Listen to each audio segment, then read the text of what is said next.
স্বামী স্ত্রী উভয়ে যদি ধৈর্যশীল না হয়, সবরকারী না হয়, হুটহাট রিয়াকশন করে ফেলে, কখনো দাম্পত্য জীবনে সুখী হওয়া সম্ভব নয়। মনে রাখতে হবে, একসাথে থাকতে গেলে, দুইটা পাতিল একসাথে থাকতে গেলে টুনটান লাগে না, বাধে হয় না? আপনার কাছে যদি কেউ এসে গাল গল্প দেয়, দেখবেন অনেকে গাল গল্প দেয়। গাল গল্প দেওয়া লোক আছে না নাই? ভাই 30 বছর সংসার করেছে, জীবনে আমাদের একটা কথা হয়নি, ডাহা মিথ্যু। এ লোক ডাহা মিথ্যু। আপনার 50 বছরের সংসারে কোনো বিষয় হয় না, হ্যাঁ ঝগড়া করেন না সেটা ভিন্ন বিষয়, কিন্তু ভিন্ন মত হবে না, দ্বিমত তৈরি হবে না, নিজেদের মধ্যে ভুল বোঝাবুঝি তৈরি হবে না, একবারও হবে না জীবনে, অসম্ভব।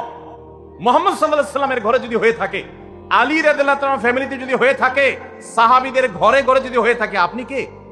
মনে রাখবেন, এই সমস্ত ডাহা মিথ্যা কথা শুনে আপনি চিন্তা করেন, হায় হায় রে, তাহলে আমার বউটা এত ডাইনি। আর মহিলা চিন্তা করে, আমি স্বামীটা এত অমানুষ, কত বড় ডাকাত। দেখো, তারা স্বামী স্ত্রী জীবনে কোনো কথা হয় না, আর আমার স্বামী ডেইলি একবার মা বাপ তুলে না গালি গালাজ করলে তার পেটে ব্যথা জমে হয় না। এই সমস্যাগুলো আছে না নাই? ভাইরা আমার, সবর করার জন্য, সবর করা সহজ হবে আগে থেকে যদি প্রস্তুত থাকেন যে এই সমস্যা হবে। কারণ দিন শেষে তিনি মানুষ, তার ভুল হতে পারে, একটা সময় তিনি তার ভুল বুঝতে পারেন। দাম্পত্য জীবনে